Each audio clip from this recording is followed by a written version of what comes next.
Bonjour la belle diaspora, bonjour tout le monde, j'espère que vous vous portez bien.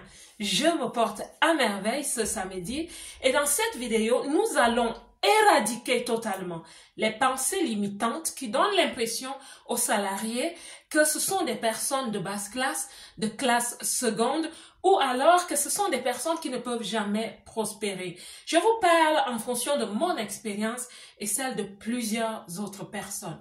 Si vous ne me connaissez pas, je suis Marcel Angela Bomuela, coach de vie certifié depuis 2016. Et avec la belle diaspora, je me suis donné pour humble mission d'encourager, de booster, d'inspirer la femme qui vit dans la diaspora. Celle-là même qui a pris la ferme décision de réussir sa vie loin de chez elle. Et aujourd'hui, je vais te parler de 3 choses qui vont t'aider à te positionner ou à te repositionner comme cette femme qui va au travail tous les jours avec une grande fierté, surtout avec beaucoup de réalisations personnelles et professionnelles. La toute première chose dont je vais te parler se situe au niveau de l'état d'esprit. Ma belle, oui, tu sais, les préjugés partent parfois de quelque chose. On dit souvent qu'il n'y a pas de fumée sans feu. C'est vrai que les salariés se présentent souvent d'une certaine façon dans la société. Au niveau sociétal, oui, mais aussi au niveau économique. Pourquoi? Parce qu'il y a des choses que nous n'avons pas encore comprises. Parce qu'il y a des choses surtout que nous ne faisons pas encore. Donc la toute première chose dont je vais te parler, ma belle, c'est l'état d'esprit. Quel est l'état d'esprit que tu as quand tu te lèves tous les matins pour aller au travail? Quand je rencontre plusieurs femmes dans la diaspora, quand je leur dis « Qu'est-ce que tu fais? » « Oh, j'ai un boulot.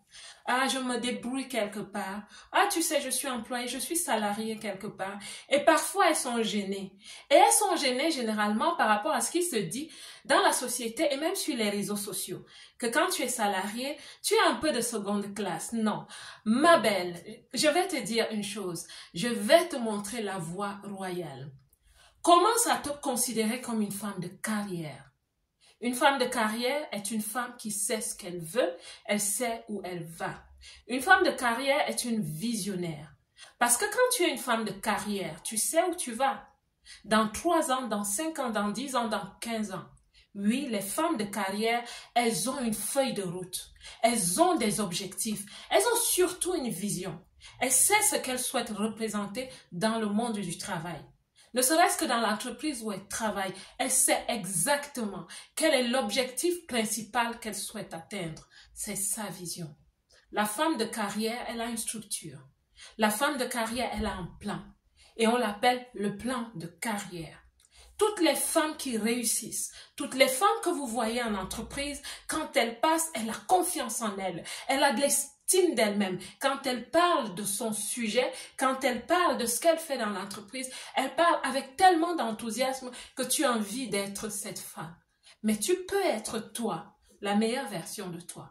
C'est pour ça que la première chose que je te dis dans cette vidéo, ma belle, développe-toi un état d'esprit de femme de carrière, une femme de vision, une femme qui sait où elle va, une femme qui fait tout avec stratégie. Oui, tu te lèves le matin, tu sais où tu vas. Parce que dans 1 an, dans 2 ans, dans 3 ans, même dans 5 ans ou 10 ans, tu sais quelle femme tu souhaites devenir en entreprise. La deuxième chose dont je vais te parler dans cette vidéo, c'est au niveau économique, au niveau de ton salaire, au niveau de ton compte bancaire. Pourquoi est-ce que les gens se comportent d'une certaine façon par rapport aux salariés, aux employés? Pourquoi est-ce que parfois les autres, les entrepreneurs, nous regardent de haut? Oui, parce que moi je suis employepreneur et je suis entrepreneur avec une entreprise au registre du commerce. Pourquoi est-ce que les autres nous regardent parfois de haut? Parce qu'au niveau économique, ma belle, certains d'entre nous, ou la majorité d'entre nous, nous n'avons pas du répondant. On dit souvent qu'un pauvre n'a pas de parole, malheureusement. Mais quelque part, c'est vrai. Qu'est-ce que tu vas dire à quelqu'un qui a une vision? Je t'ai donné le point numéro 1. Une personne qui a une vision, qui sait où elle va. Une personne qui travaille sur sa productivité financière. Qu'est-ce que tu vas lui dire? Quand toi, en tant que salarié, tu ne sais pas que tu as aussi une force de frappe et que tu peux développer une force de frappe économique. Qu'est-ce que tu vas lui dire? Presque rien. Mais dans cette vidéo, je vais te dire, ma belle, tu peux te créer une assurance financière, une stabilité financière. Tu peux déjà commencer par là.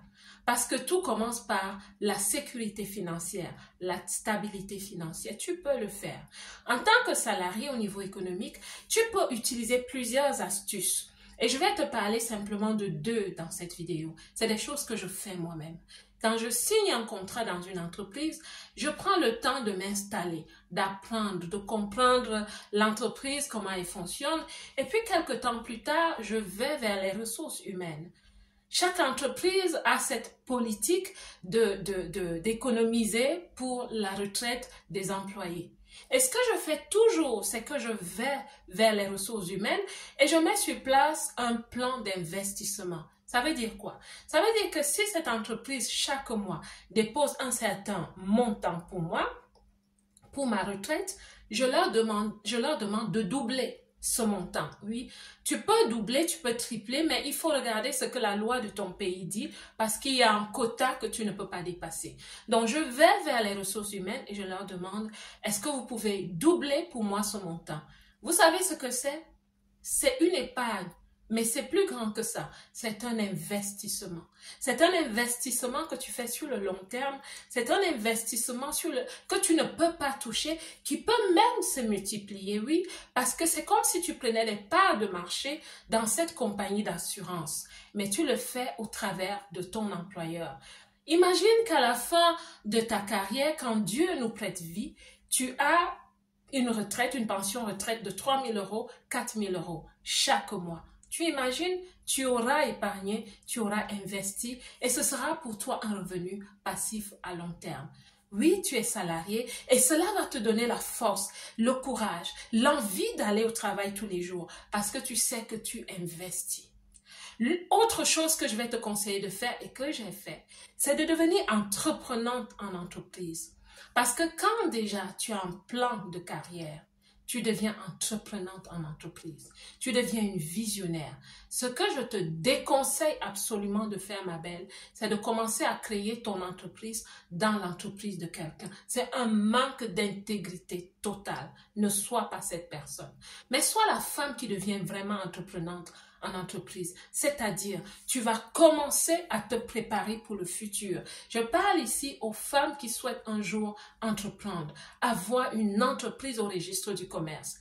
Ne te lève pas, ne fuis pas. N'écoute pas les voix qui vont te dire que les salariés n'ont pas de place dans la société. Ne fuis pas parce que tu vas revenir tout de suite. Mais prends le temps de devenir entreprenante en entreprise. Apporte de la valeur à cette entreprise. Sois une femme qui prend des initiatives, qui apporte des idées.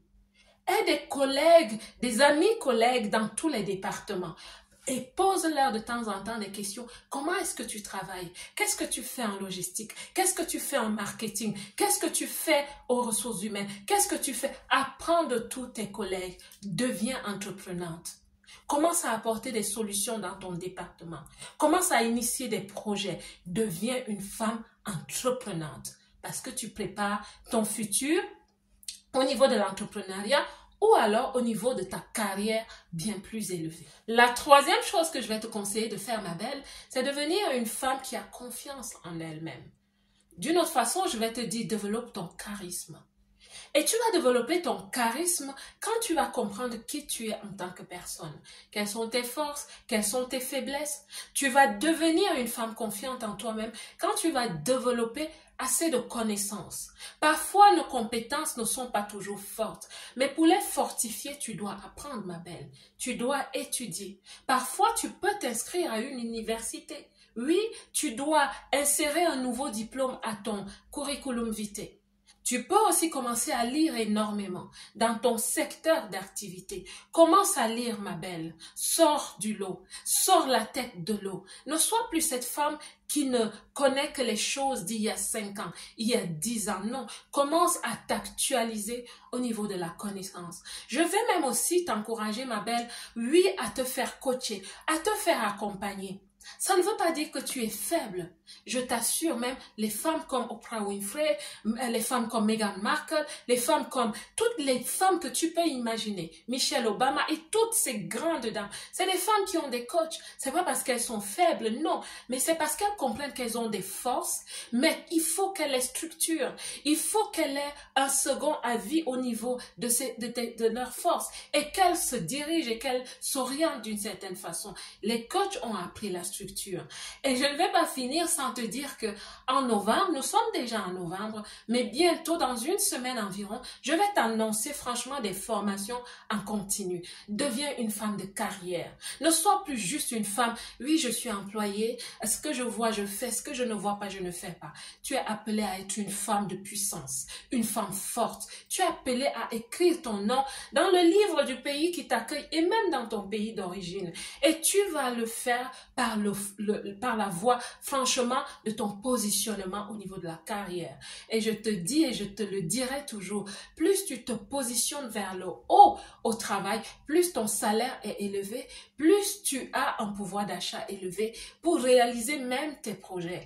Et si tu es une femme qui souhaite devenir entrepreneur, ma belle, tu peux commencer aussi à épargner de façon vraiment consistante tous les mois pour préparer ton engagement vers l'entrepreneuriat. Tu as vu derrière moi, ce n'est pas une boutique, je suis chez moi, mais c'est un peu l'étalage de ce que j'ai. C'est ma marque de vêtements. C'est des vêtements d'hiver que je suis en train de promouvoir. Depuis l'année dernière, je les ai. Je suis encore cette année en train de les promouvoir ici et là, oui, et je fais des ventes. Tu vois, tu peux te créer un revenu passif. Mais pour avoir assez d'argent, pour créer ta propre entreprise, étant entreprenante en entreprise, tu dois élever ton niveau. Tu dois élever ton niveau salarial. Oui, c'est de ça qu'il s'agit aussi, ma belle. J'espère que cette vidéo t'a vraiment boosté. J'espère que cette vidéo va t'aider à comprendre que tu peux devenir une femme de carrière, c'est-à-dire une femme qui est entreprenante en entreprise, une femme qui devient une visionnaire en entreprise. C'est là où on te fera confiance. On va te confier des postes de responsabilité. Et puis peut-être plus tard, qui sait, tu deviendras aussi une femme entrepreneur. J'espère que cette vidéo va vraiment t'aider, qu'elle va vraiment parler à une femme et que vraiment, à partir de 2024, tu deviendras cette femme de carrière qui se tient, qui se repositionne et qui change totalement sa vie et celle de ses bien-aimés. La belle diaspora, que Dieu vous bénisse. Je vous aime.